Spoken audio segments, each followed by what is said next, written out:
this is where we prep a lot of the cars, store a lot of the cars, hang out a little bit. So you'll find some nice clean areas, some dirty areas, you know, a little bit of everything here for you really. And we did a video here a few years ago. This is just a bit of a refresh, a new one. There's a few new cars here. Some of them you may still be here. Obviously we're collectors as well as we sell cars as well. So I'll give you a little new tour. So I think last time we did a video there was a couple of these. This is the Mazda AZ1 again. They also do a Suzuki Cara version of it, and then there's a few Mazda Speeds, which is the same thing as AZ1 but limited numbers. There's a couple of those here. Here you've got an Island Blue Mini 40, Mini 40th, however people want to call them, Mini 40 LE. This is a mulberry red version of the same car. This is the original 80s Renault 5 two-seater rear engine. Daihatsu Lisa Spider convertible. There's a little 80s PK Ripper. Anyone, some people might remember that one, maybe not. This is a Toyota MR2. Obviously most of these cars are imported from Japan. It's immaculate right through. It's not a T-bar, it's a tin top. Everything's current on it. Wheels are year related. It's such a genuine little car. This is one of the Mini ERA turbos. I think same again. I think there's around about 4 or 5 of these now. This is a Mitsubishi Jeep. It's the same as the Willys Jeep, built under license after the war by Mitsubishi.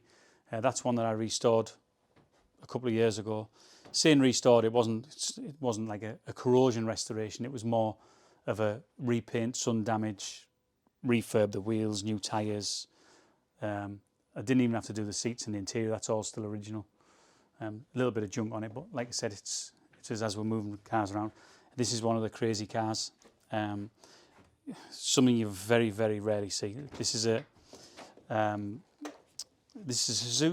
Suzuki Alto Servo, and it's just a multi-use. I mean, look at the roof. It's got a pan roof, which is becoming a bit of a joke in the motor trade at the moment. Has it got a pan roof? Well, this has got a pan roof, and it's from the 80s. It's sloping, the roof, so it's like a fastback. It's also, let me get the boot open. It can be used like a little sports hatch, or it's like a little van inside if you want it.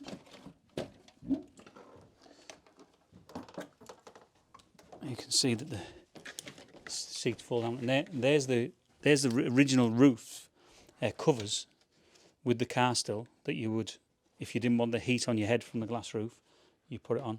There's the back seat to pull up if you don't want to use it like a van. It's got colour coordinated speakers if you want to take a look at those. That's definitely an 80s touch. And then the seats actually remind me of the Renault seats, even like the Renault Turbo. We'll probably show you a comparison of them. But what a funky car. I mean, even the back seat area, if you look, has like coloured storage boxes in the bottom. Funky fitted mats. If you want something different that's not a lot of money, which is going to be a talking point somewhere, it's a great car for that. Here's something on here. I mean, somebody might be able to enlighten us in the video of what this could be, but there's a load of stickers on the door here, which I've left original from Japan. As you can see there, you know, somebody might have some ideas on that. We'll go back to this end here. This is the 340R, 340 editions made. That's probably one of the nicest ones that's left around. And apparently, I mean, anybody wants to correct me can correct me. I'm not making out to be the expert, but the Reverie equipment that's in it. It's carbon fibre, and this car's absolutely covered in the reverie. And what I'm led to believe is the reverie was actually the designer for Lotus, and he set up on his own, and he did a lot of top-end extras for Lotus, and with his own branded name, Reverie. Same again, anyone who wants to correct me or comment or educate anyone who's watching, you know, feel free.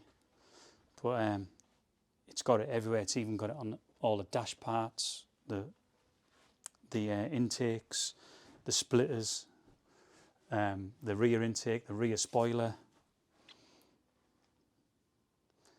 the seats. And this car next to it is the only blue Mini ERA turbo that was made. Same again, we've talked about this before, but apparently they only made them in red and green.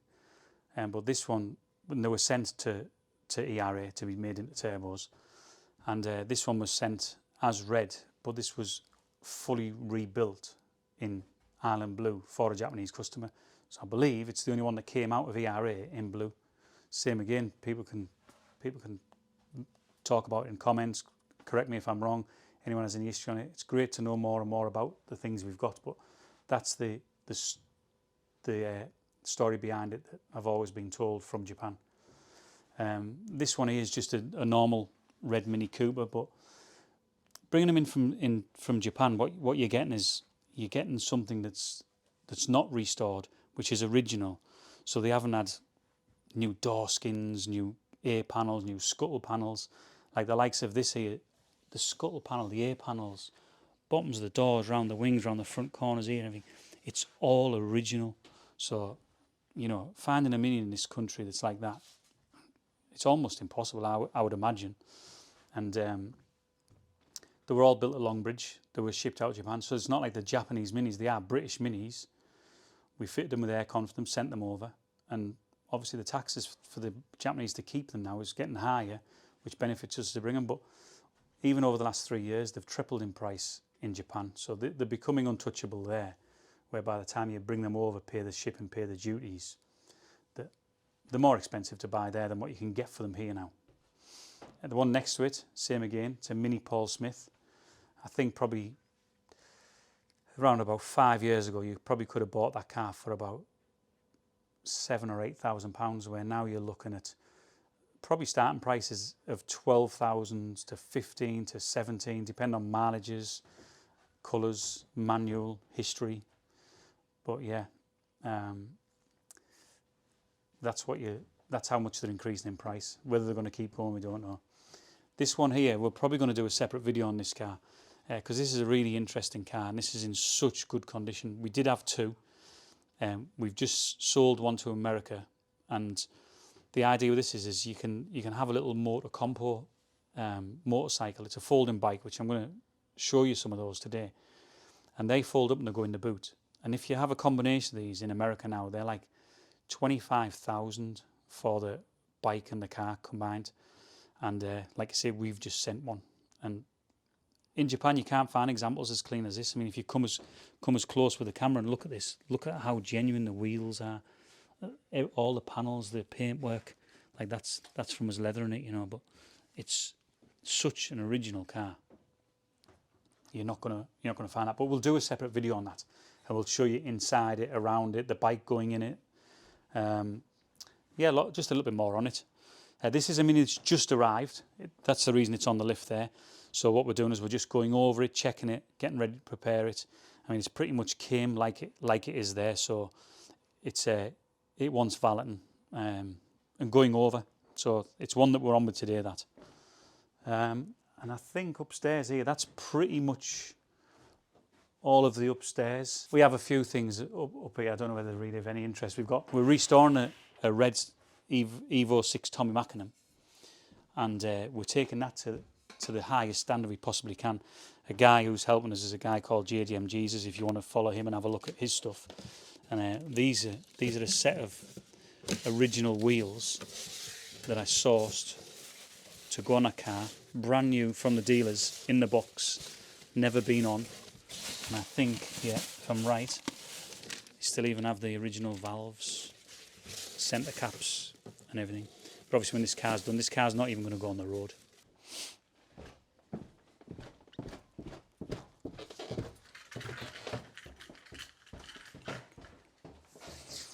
Right, down here, a little bit more of the same again. This is just this is a ERA turbo. We're just prepping this again, just mainly to get some detailed pictures on the website. Show as much of it as we possibly can. So that's here for prep. That's why it's in the middle of the floor here. A couple of the ones around them are what have already been prepped and we're just storing. We usually have some covers over them, but just for today I've took the covers off. This one here, it's a Mini Cooper Sports BSCC. In the UK they called them a Limited LE. But it's exactly the same car. Japan just had their name BSCC. But it's a LE Limited. The one next to that, just a normal Cooper. You know, people might say, "Oh, just a normal Cooper," you know, but compared to all the limited editions we've got in our things, still a very, very sought after car.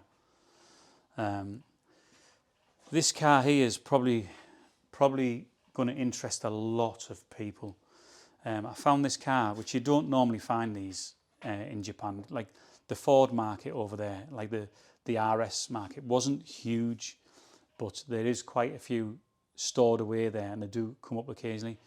And this came up a few years ago.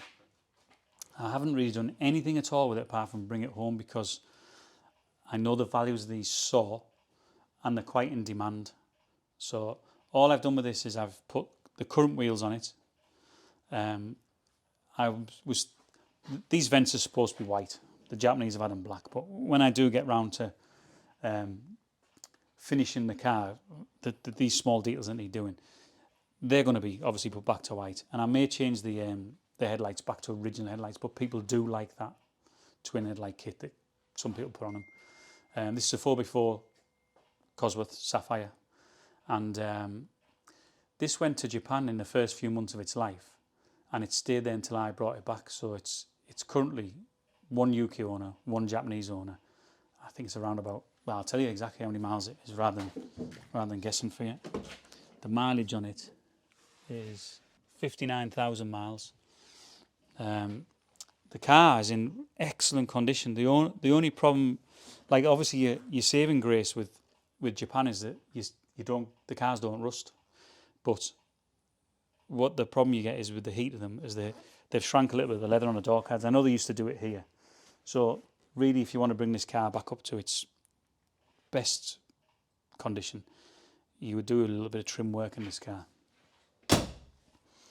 Yeah, but I suppose that was a little gem to find a one owner Sierra Cosworth.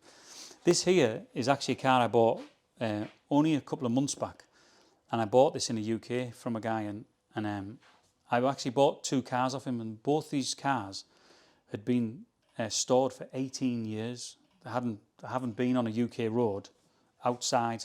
They've been dry stored 18 years, and this is a Ford. I think most people watching this video will already know what it is. It's a Ford Escort XR3i from 1983, and I don't normally buy cars in the UK just mainly because of rust and how much work has to be done to them. But this is in very, very good condition. I'm not saying it's concourse, but it's a really good one where you could collect it and keep it, and it's not going to rust away. Or it's something that you could use. You know, it's not something that you'd be scared to use because you've spent tens of thousands of pounds restoring it. It still is quite an original car. I'll take it over to this side. This is a Mini Cooper anniversary edition. It's a 35th. That's what they call it, 35th anniversary. And these came in like an almond green, the 35ths.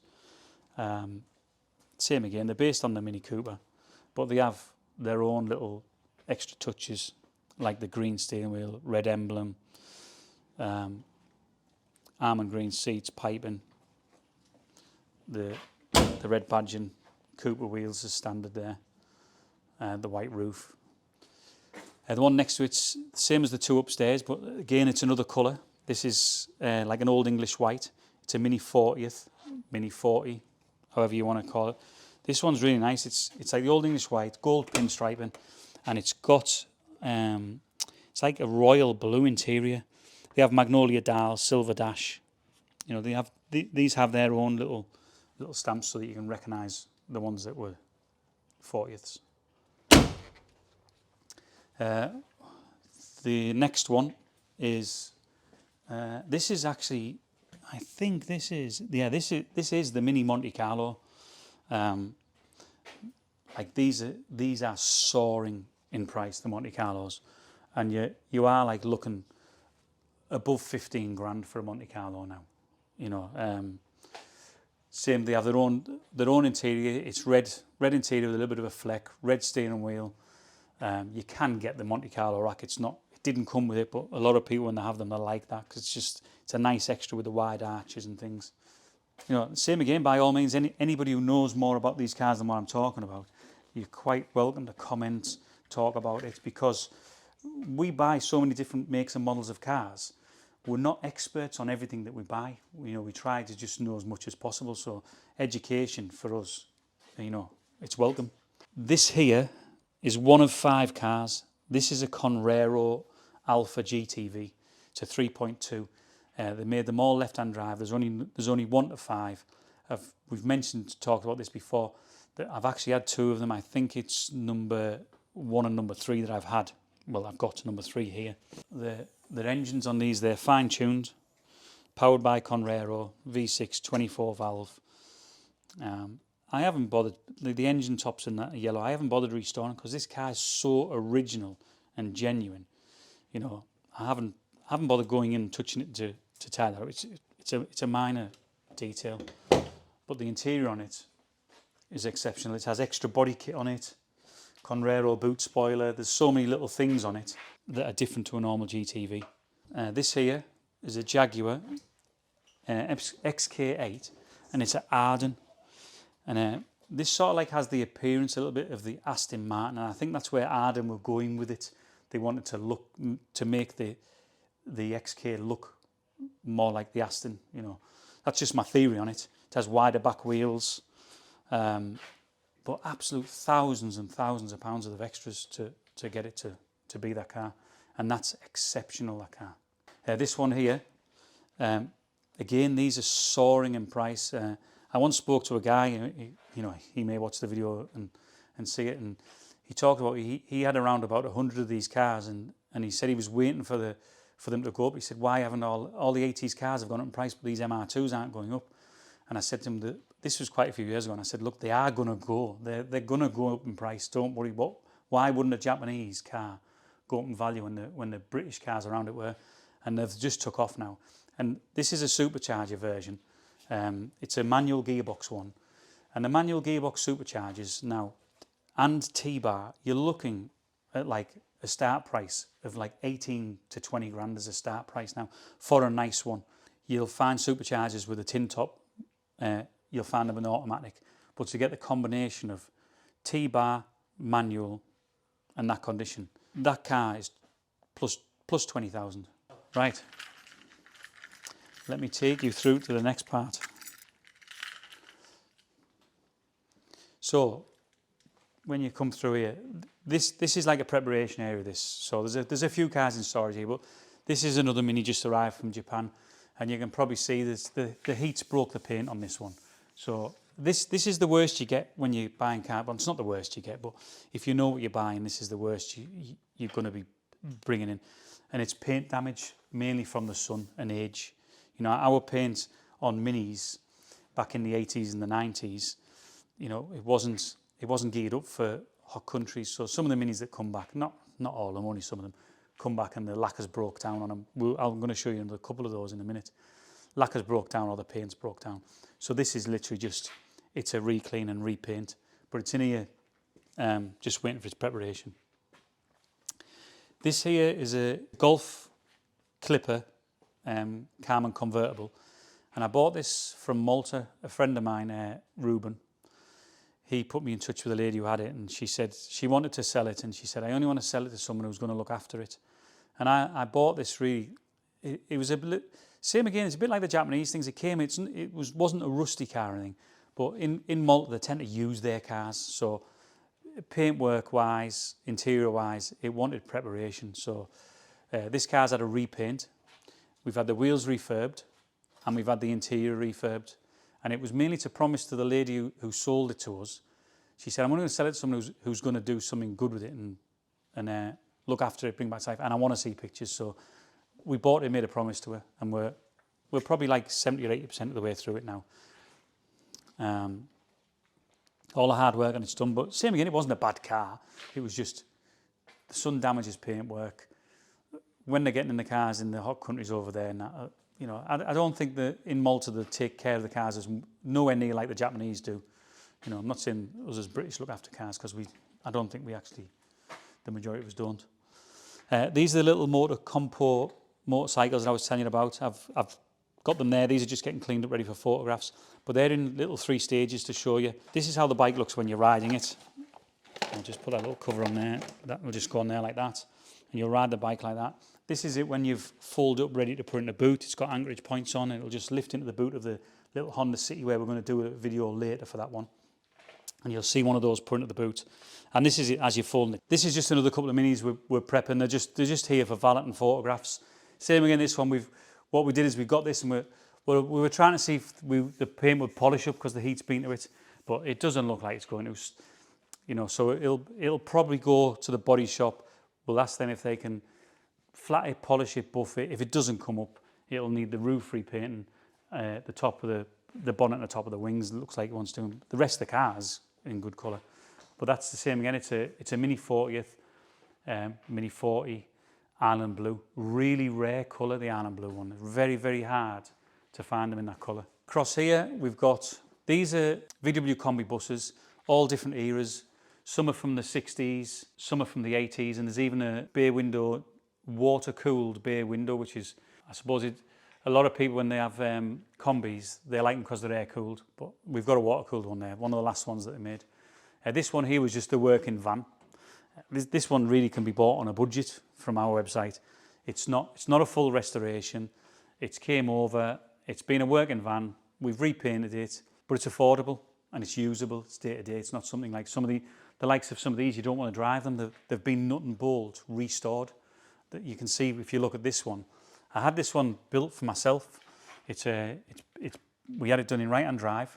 Every single nut and bolt on this car was taken off and rebuilt, repainted underneath. There was no rust, no filler. Every panel that needed anything was replaced. So, and it's a full camper, pop top, like a Westphalia. Have a closer look. Now we've moved that little car out of the way. Have a closer look at this. I mean, look at the job on that. I'm fortunate in South America. I've got quite a few good friends there, and a friend of mine, he works for me as well, called Marcio. He looks after me and oversees all these restorations. He makes sure that the guys do them right. And a guy who built this for me, called Bob Isa, he builds a lot of these in South America himself as well. So does Marcio. And together they got this car built. And it is for myself. I just can't bring myself to drive it just yet, because once I start using it, it doesn't feel like it's brand new no more. But it's all still bubble wrapped. I had the UK fridge ready for it. It has the pop top. It's exceptional, the car. I mean, it's on our website. It's available. It's for sale. But come to this one. This was just a working van in Brazil, and this was actually one of the vehicles that I bought early on. It took a long time to finish. These have took me a long time to get here. Anyone who thinks that they're going to go across and do them and bring them back quick, everything goes slow over there. You're always looking at long term when you're doing restorations out in South America. But this is a long term one. Eventually got it finished, got it done. It's a bay window. It's meant to replicate an old Porsche service van, but everything's done same again. Every little nook and corner on them's done. You know, I mean, you can't take away the fact that the VW combis they're old vehicles, and they'll always appear like an old van, no matter how new you make them look. They still always feel like an old vehicle. If we can squeeze through here, you'll see a couple of these are really great ones. This is one of my favourites. This is mouse grey. It's in here. If we got it outside and in the light, well, you can see it on our website. You can see the pictures on there of it out in the light. Next to it here, this is another one that Marcio and Bobby built for me. And this is the water-cooled one. Bobby actually had this, his own vehicle. He used to take this camping. So he built this one for himself, so it's quite ironic actually. They're parked next to each other. The green one was built for me and he built this one for himself. And I bought it from him when he was doing a little bit of change in his business. He wanted to offload it, so he gave me first refusal. But it's a water-cooled one. They run with a little VW Polo engine in them. And I think this is a 2014 bay window. So it's definitely one of the last ones they ever built. Same again, that's got all the camping equipment in it. It's pretty much like the green one, but modern version, with it being one of Bobby's builds. I'll show you this bus. I'm not claiming to be a professional on them, but this is what they call an original survivor, and this is an original Samba bus. What makes it original? I'm gonna point out two things to you here, right? I'm gonna show you a bus here. You can see it's got the windows and the roof, and it's got the rag top. And if you look at this bus, it has the same. But the difference between the two buses is a lot of people do this because they want their buses to look like an expensive bus. And this is the bus that they're trying to replicate. And the reason that these ones, I believe, which I've been told and I've read about and things, is why these ones are so expensive, is because these windows and roof were originally in from new back in the 50s and the 60s. And as you can see, this is rotten on the roof around there. And the idea, the theory behind why they're so expensive is because way back in the day when people were using these, obviously the water got beyond the seals and it rotted them away. And most of these were rotten before they were like 25 years old. They were done and gone. So any of the original ones that are left are so valuable because so many went missing due to the rot. So this vehicle here, this is a genuine German Samba bus. My opinion, these start to sell from around about £40,000, and they can go up to I don't even know what the ceiling price is on one of these, but even in this condition, people still want £80,000, £100,000 of them. So, you know, but they're only worth what they're worth and what people pay for them, what they sell for. And even though the roof's got its rot in it, the bus itself is actually quite solid. You know, it's the common areas that's took the rust. There's a little bit on the front, but in general, it's quite good. All your doors, your edges, your seating areas, your floors are all good in it. You know, there's little bits of surface rust on the floors. The Sambas came with an original clock in there, which is still got the original stereo, all the original seats. Right, this is an area we're going to go into now, and we're going to show you a few more cars in here. And this is an area that's never been filmed before, so this is, any content from here on is new stuff. This is all just been built, so nobody on film's been through here. And in here, this is just a new area where we're starting to prep, store, do things. What we've got here is this is another Mini Cooper BSCC LE. Just refer back to any video really about the details, and that's a Cooper Sports Pack Extras. What we have here, we've got 4 in total, but there's only 3 parked here. These are Peugeot 205 GTI convertibles, and they're 1.9 GTIs. These are in very, very good condition, but not concourse. Same again, due to the heat in Japan, you know, the leather's a little bit dried in areas and things like that. But when it comes to maintenance condition, rust-wise, things like that, they're very, very good. And there's 3 of them here. There's one on the inside here. For Japan, they came with a 1.6 wheel. So a lot of people, when they see them, they think, oh, I'm not interested in that, it's 1.6. Japan ordered that many cars. They weren't as anal as what we are about them. So the ones that went to Japan went with 1.6 wheels on. This here, if you read the badges on the boot, it actually says Lotus Elan, but this isn't actually the Lotus version, this is the Kia version. So obviously, when Lotus finished building it, Kia built this under license, used their markups and used a slightly different engine. But this has come from Japan, it's a left-hand drive, and we've obviously brought it back to the UK. I think we've had this has been in about a year or so, but it's absolutely identical to the Lotus Elan. Probably even more rare because they made less Kia Elans, I believe, than what they made of the Lotus. But that's in perfect condition. Right there, this one here is another one that we're preparing. You can see it's just a bit dusty, but we just want to polish and things ready for photos. And this is a 147 GTA Marlboro edition. And there's a little story behind this car. like it is with most of our cars. We're the car zoo, so the idea behind our name, our branding name really is all species of animals from all different countries around the world, you know, brought to one place. So this was one of 10 cars. In Japan, what you had to do is you had to enter like a raffle stroke lottery to be given the opportunity to buy one of the cars, and they did that for 10 weeks in a row to get 10 different buyers. And this is one of the 10, and this is actually the third of the 10 that I've managed to get my hands on and buy. I know that we've got another one in stock, so the second one is gone. And the difference between this to the other GTAs is, I think it was floor mats, it was full black leather, it's got its own individual alloy wheels, and it's a different shade of red to what the other ones are. Moving on to this one, this is an Escort tennis cabriolet. Same again, this was limited numbers. This was one of 500 cars. This is a car I bought in this country, which I don't normally buy many cars here. I think we talked when we spoke about the other Escort. But the Ford has such a good following. If you come across good ones, you can't turn them away because of how many people are interested in them. So these Escort tennis cabriolets, they built them in the last year, but to be honest, I think they actually started to release them in 1989 and 1990. And what they did is they used all the best parts from the XR3i cabriolets and all the additions, and they built the tennis. But it was, the idea of the tennis was white roof, white car. It's got the lattice alloy wheels on. I'm not certain if they came with a green pinstripe, because quite a lot of them had it. I'm not sure whether they were changed, but I actually think they were maybe black originally when they came from the factory. A lot of people did them new with the green, or some dealerships did. This car is absolutely, it's stunning for a British car. I can't believe that I come across one.